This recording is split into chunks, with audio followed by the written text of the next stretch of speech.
അള്ളാഹു താല എന്ത് ചെയ്തു? 7 ആകാശങ്ങളെയും 7 ഭൂമികളെയും പടച്ചിട്ടുണ്ടല്ലോ. ഈ 7 ആകാശത്തിലും 7 ഭൂമിയിലും നമ്മളെപ്പോലത്തെ മനുഷ്യരൂപത്തിലുള്ളതായ ആളുകൾ ജീവിച്ചിരിപ്പുണ്ടോ എന്ന് പറയുന്ന വിശാലമായ ഒരു കാഴ്ചപ്പാടിലേക്ക് ബഹുമാനപ്പെട്ട ഇബ്നു അറബി തങ്ങളെ നമ്മളെ കൊണ്ടുപോകുന്നുണ്ട്. പ്രമാണപരമായിട്ട് തന്നെ ഇബ്നു അറബി റളിയല്ലാഹു അൻഹു അതിനെ സ്ഥിരപ്പെടുത്തുന്നുണ്ട്. ഇൻഷാ അല്ലാഹ് നമുക്ക് എന്ത് ചെയ്യുക? നാളെ ചർച്ച ചെയ്യുക. അള്ളാഹു 7 ആകാശങ്ങളെ പടച്ചത് എന്തിനാണ്? 7 ഭൂമിയെ പടച്ചത് എന്തിനാണ്? ഈ നമ്മൾ ജീവിക്കുന്ന ഒരു ഭൂമി, ആ ഭൂമിയിൽ ഒരു മനുഷ്യരൂപത്തിലുള്ള ചില കോലങ്ങളുണ്ടല്ലോ, ഇതുപോലെ മറ്റ് 6 ഭൂമികളിലും ഇതുപോലെ മനുഷ്യരൂപത്തിലുള്ള സൃഷ്ടികളുണ്ടോ എന്നുള്ള ഒരു ആഴത്തിലുള്ള കാഴ്ചപ്പാടിലേക്ക് ഇബ്നു അറബി തങ്ങൾ നമ്മളെ കൊണ്ടുപോകുന്നുണ്ട്. തിരിഞ്ഞോ? ഇതൊക്കെ ഒരു മനുഷ്യന് എത്തിപ്പെടാൻ പറ്റും എന്നുള്ളത് ഉറപ്പാണ്. നമ്മൾ അവിടെ എത്തിപ്പെടാൻ പറ്റാത്തത് കൊണ്ടാണ് നമുക്കിതൊക്കെ എന്ത് ചെയ്യുക? അംഗീകരിക്കാൻ പറ്റാത്തതും. ഇത് ഇനി അംഗീകരിക്കൽ ഈമാൻ കാര്യത്തിൽപ്പെട്ട ഒന്നല്ല. നാളെ മുങ്കർ നക്കീർ ഖബറിൽ വന്ന് ചോദിക്കൊന്നുമില്ല. ആ ലോകങ്ങളെയും ഈ ലോകത്ത് മഹാനവറുകൾ പരിചയപ്പെടുത്തി തരുന്നുണ്ട്. അവിടെ മഹാനവറുകൾ എത്തിപ്പെട്ട ഓരോ ലോകങ്ങളും മഹാനവറുകൾ എന്ത് ചെയ്യുന്നുണ്ട്? ഫുത്തുഹത്തുൽ മക്കിയിൽ എന്ത് ചെയ്തിട്ടുണ്ട്? പറയുന്നുണ്ട്.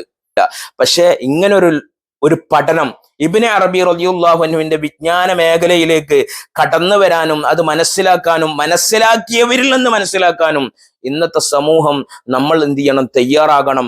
അപ്പോൾ ബുദ്ധിക്കപ്പുറവും തെളിവുകൾക്കപ്പുറവും ഒരു ലോകമുണ്ട് എന്നും തെളിവുകൾക്കപ്പുറമുള്ള ഒരു ലോകം കൂടിയതാണ് പരിശുദ്ധമായ ഇസ്ലാം എന്നും മനസ്സിലാക്കാൻ കഴിയും. അത് സൈദുദ്ദീൻ തഫ്താസാനി റളിയല്ലാഹു അൻഹു പറഞ്ഞതാണ്. സൂഫികളുടെ അനുഭവം എന്ന് പറയുന്നത് ത്വരീഖുൽ ഫനാഇ അൽ ഇയാനു ദൂനൽ ബുർഹാൻ.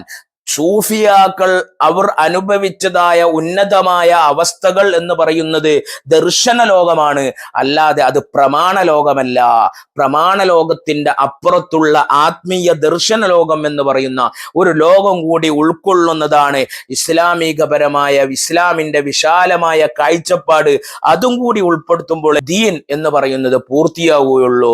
അത് മനസ്സിലാകാത്തതിന്റെ പേരിൽ താൻ അനുഭവിച്ച ലോകമല്ല, താൻ മനസ്സിലാക്കിയ ലോകമാണ് ലോകം എന്നും താൻ മനസ്സിലാക്കിയ വിജ്ഞാനമാണ് ഏറ്റവും വലിയ വിജ്ഞാനമെന്നും അതിൻ്റെ അപ്പുറത്ത് ഇനി ആര് വിജ്ഞാനം പറഞ്ഞാലും അത് അംഗീകരിക്കേണ്ട എന്ന് പറയുന്ന സങ്കുചിത മനോഭാവത്തിൽ നിന്ന് ഉടലെടുത്തതാണ് ഇസ്ലാമിന്റെ വിശാലമായ കാഴ്ചപ്പാട്. മനസ്സിലാക്കാതെ ഇസ്ലാമിന് നേരെ ആളുകൾ കുതിര കയറുന്നതും ആക്ഷേപിക്കുന്നതും. അതിനെ ഇസ്ലാമിന്റെ ലാഹിറും അറിയണം, ബാത്തിനും അറിയണം. അപ്പൊ ഇസ്ലാമിനെ എതിർക്കാനോ, ഇസ്ലാം ഒരു വിശാലമായ കാഴ്ചപ്പാടിന്റെ മതമാണ് എന്ന് എല്ലാവർക്കും ബോധ്യമാകും. അതുകൊണ്ട് ഞാൻ പഠിച്ച മുത്തുനബി സല്ലല്ലാഹു അലൈഹി വസല്ലമ തങ്ങൾ ഈ ലോകത്ത് കാണിച്ചു തന്ന ദീനിന്റെ പരിപൂർണമായ ആ സമ്പൂർണമായ മാതൃകയിൽ നിന്ന് എന്ത് ചെയ്യുക? മൊത്തം വെട്ടിച്ചുരുക്കി 4 മദ്ഹബാക്കി. ആ 4 മദ്ഹബിൽ നിന്ന് പിന്നെപ്പം നമ്മൾ ജീവിക്കുന്ന ഒരു മദ്ഹബിന്റെ നിയമങ്ങൾ അനുസരിച്ചാണ് നമ്മൾ ജീവിക്കുന്നത്. ആ മദ്ഹബ് തന്നെ പരിപൂർണമായിട്ട് നമ്മൾ പഠിച്ചിട്ടില്ല, അറിഞ്ഞിട്ടില്ല.